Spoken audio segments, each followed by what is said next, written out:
So almost ఇప్పటికే మీరు ఎంతోమంది ఆర్టిస్ట్ని ఇంట్రడ్యూస్ చేశారు అండ్ ఇది నిజంగా ఒక రకంగా చెప్పాలంటే ఒక కొత్త జోన్ అని చెప్పొచ్చు. అంటే మీరు ఏం క్రియేట్ చేసిన ఒక మార్క్ ఉంటుంది అండ్ ఈ ప్లాట్ఫామ్ ద్వారా ఇంకా ఎంతోమంది ఆర్టిస్టులు వస్తారని మేమైతే అనుకుంటున్నాం. మీరేం చెప్తారు అసలు?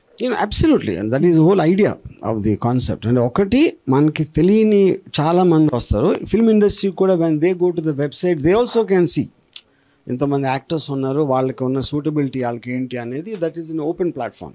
యూనో ఎక్కువ మంది వస్తారు, ఎక్కడెక్కడ వాళ్ళకో ఛాన్స్ వస్తుంది. అంటే ఇండస్ట్రీకి యాక్సెస్ లేకుండా సపోజ్ ఎక్కడో ఒక ఊర్లో ఉన్నాడు అనుకోండి, ఆ ఊర్లో అతను సెల్ ఫోన్ పెట్టి ఒక కెమెరాతోటి ఒకటి తీసి అలా చాలామంది ఇంప్రెస్ చేసిన ఉన్నారు ఆల్రెడీ మేము చేసిన టెస్ట్ దాంట్లో. యూనో సో అంతమందికి యాక్సెస్ దొరికినప్పుడు ఆటోమేటిక్గా anybody who's very good, why will people.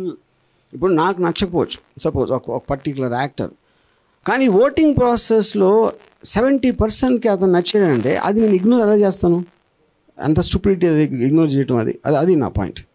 Yeah max మీరు అంటే ఇన్ఫ్లుయెన్సెస్ మీద ఎక్కువగా గట్టిగా ఫోకస్ చేస్తున్నట్టు తెలుస్తుంది. రీసెంట్గా ఇన్స్టాలో మీకు ఏదైనా ఒక పర్సన్ నచ్చిన అంటే యాజ్ లుక్లో కావచ్చు వాట్ ఎవర్, వెంటనే వాళ్ళు మీరు పిక్ చేస్తున్నారు, ఇంటరాక్షన్ అవుతున్నారు అండ్ మీరే ఎక్కువగా స్టార్స్ని చేసేస్తున్నారు. అది యాక్సెప్ట్ చేసి అంటే అక్కడ అది మామూలుగా జరిగే పద్ధతే కదా అది. That everybody does.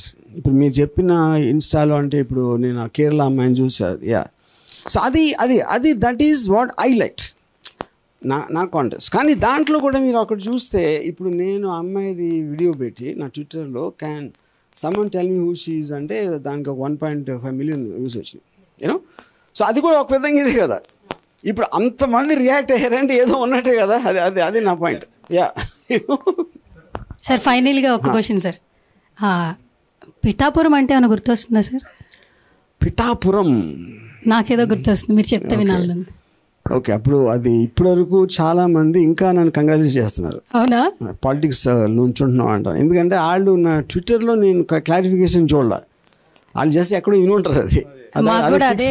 మేము కూడా అదే ఫిక్స్ అయిపోతున్నాం సార్. పిఠాపురం అంటే మళ్ళీ నెక్స్ట్ ఏమైనా మీరు ఎప్పుడు ఏ పోస్ట్ పెట్టినా వైరల్ అవుతారు, నెక్స్ట్ పాలిటిక్స్లో ఏమైనా ఎంట్రన్స్ సడన్ గా వచ్చేస్తారా ఏంటనే ఒక చిన్న అది మాత్రం ఆ బుద్ధితో పని నేను చేయను. అంతేనా? అంటే ఇంకా పిఠాపురం ఆ రోజు నేను అది అనౌన్స్మెంట్ ఇచ్చింది. నాకు ఇరిటేట్ చేయడం ఇష్టం ఎవరో ఒకరిని. అంటే అందరినీ చేసేస్తున్నారు సార్, క్లారిటీ అనేది కొంచెం కన్ఫ్యూజ్ అవుతుంది.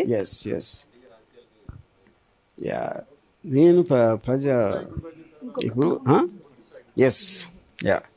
ఇంకోటి ఇప్పుడు ఇక్కడ నేను ఎవరినో ఉద్ధరించడానికి కొత్త టాలెంట్ బయటికి తీయడం అనే సదుద్దేశంతో చేయట్లా. ఎవరి ఫిల్మ్ వాళ్ళని నేను వాడుకోవడానికే చేస్తున్నా.